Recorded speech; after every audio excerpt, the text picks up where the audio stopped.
Assalamualaikum warahmatullahi wabarakatuh. Saya Aditya Putra Perdana di sini. Saya akan menjelaskan tentang aplikasi yang saya buat, yaitu aplikasi toko parfum. Ya, di mana itu menampilkan katalog dan check out parfum yang dibangun menggunakan Flutter untuk sisi front end dan Firebase untuk autentikasi. Yang terakhir, Go sebagai back end API-nya. Ya, seperti yang dilihat di sini, project ini menerapkan clean arsitektur. Kalau kita lihat folder Flutter-nya ada di sini nih. Untuk Flutter-nya kita taruh di dalam folder front end ya. Di sini kita lihat dari lib-nya itu ada core yang berisi API dan constant, juga utility ya. Terus juga untuk semua fitur itu ada di dalam folder fitur. Jadi setiap fitur juga mempunyai provider dan screen-nya masing-masing. Dan flow-nya itu jadi seperti Flutter UI, lalu ke provider itu ke API client. Ya, di sini kita API client menggunakan Dio ya. Lalu dari Dio kita ke backend. Dari backend baru ke database kita, yaitu PostgreSQL. Ya, langsung aja kita coba di sini. Kita running dulu. Di sini saya menggunakan airnya agar bisa hot reload saat melakukan development. Kita jalankan dulu. Di sini juga kita jalankan Flutter-nya.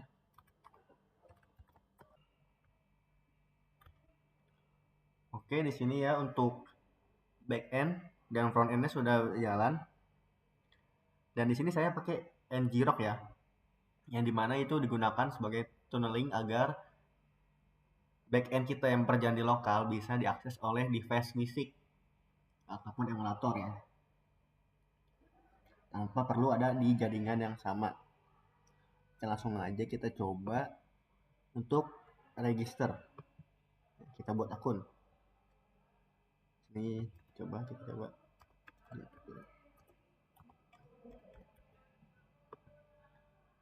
Emailnya. Passwordnya coba 123456778 ya. Ini data kita sudah isi, kita langsung tekan register.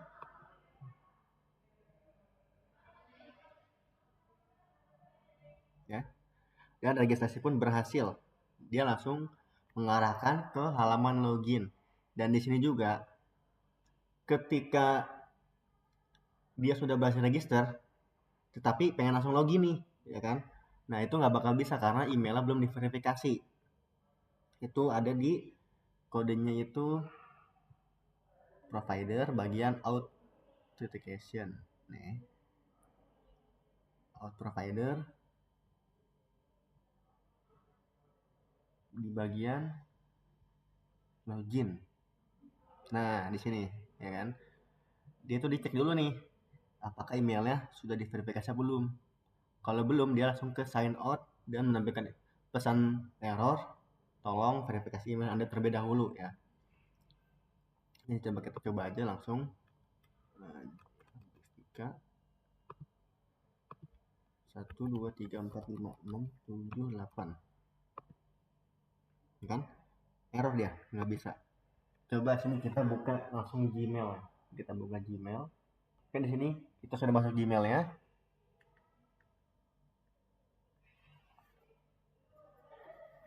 Kita coba untuk verifikasi.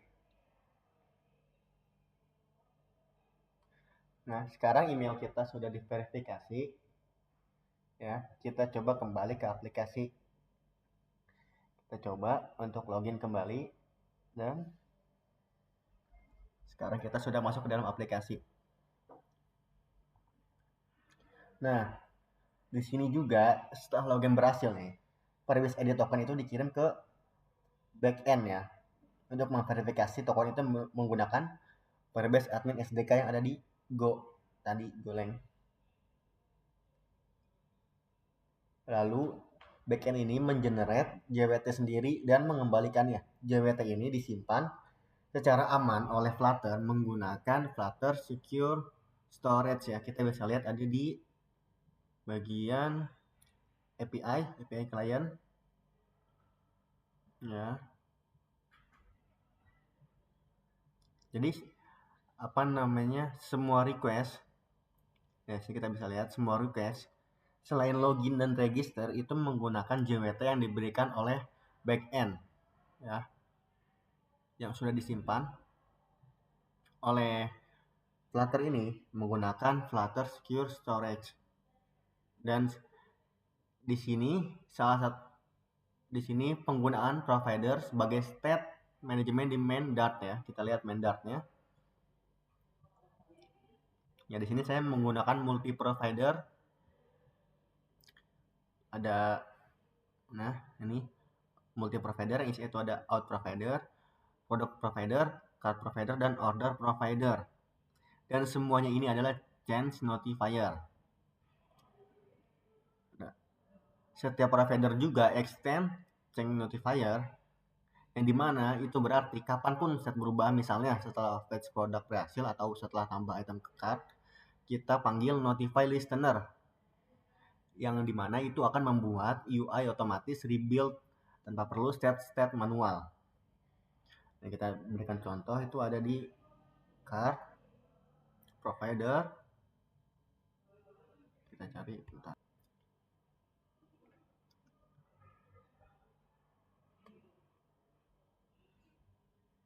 Dan di sini juga routing dikendalikan oleh provider di outgate. Outgate itu ada di main Dart. Ya. Mana kita lihat? Nah, ini dia. Di sini saya menggunakan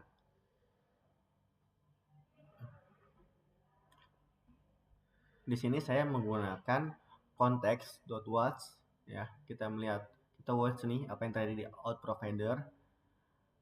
Jika statusnya authenticated, maka dia akan mengarahkan langsung ke product list screen. Jika tidak, maka dia langsung ke login screen. Ya. Terus di sini itu ada fitur katalog produk, dan yang dimana ini data produk diambil dari backend Golang saya, dan setiap produk itu mempunyai nama, brand, deskripsi, harga, stok, gambar, tipe, parfum, dan ketahanan wangi. Di backend, data ini disimpan di PostgreSQL dan diekspos via endpoint get API produk yang dijaga oleh JWT middleware. Kita bisa lihat bagian produk provider.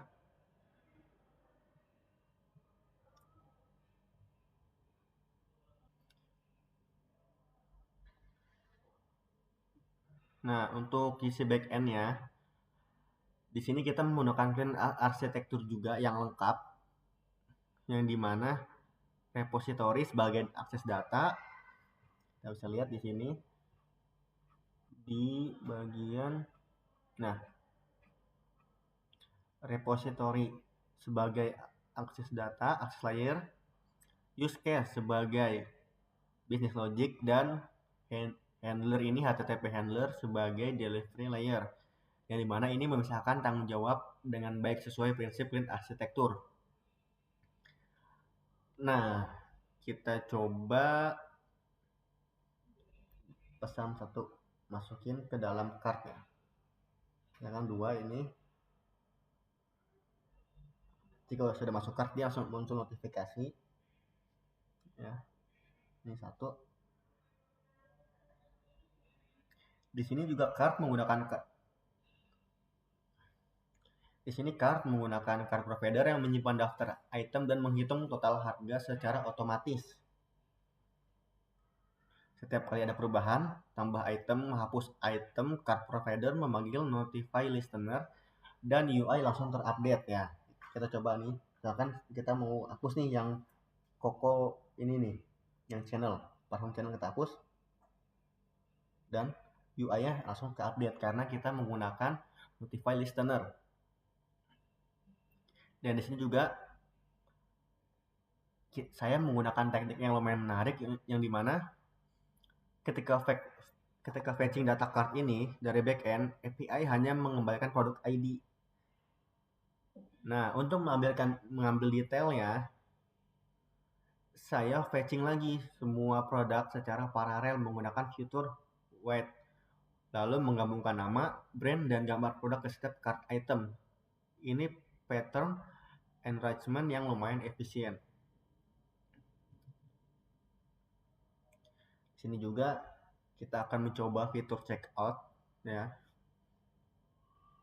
Kita coba dan checkout pun berhasil, ya. Dan langsung ke halaman order, yang dimana saat checkout ditekan, Flutter itu langsung memanggil endpoint post API /order /checkout di backend Golang. Order use case akan membuat order baru, memindahkan semua item dari cart ke order item, menghitung total harga, lalu mengosongkan cart, yang dimana ini adalah transaksi atomik. Bisa semuanya berhasil atau semuanya gagal.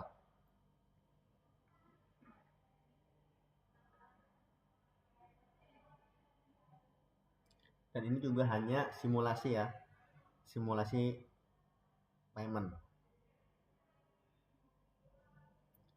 Dan di sini untuk backend-nya saya menggunakan framework Gin, yang dimana seperti yang saya sudah jelaskan tadi, strukturnya itu menggunakan clean arsitektur dengan 4 layer yang terpisah jelas.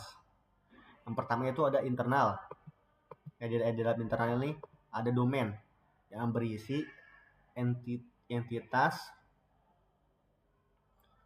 seperti user, produk, card, order gitu kan, dan interface, repository. Dan ini adalah inti, tidak bergantung pada layer manapun, ya.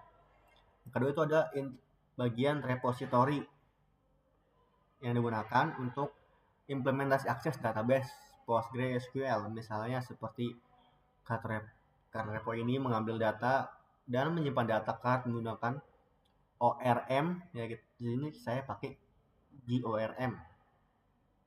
Dan ini untuk use case-nya seperti saya bilang tadi, ini berisi business logic. Seperti di out use case ini, dia memverifikasi JWT, juga mengenerate-nya.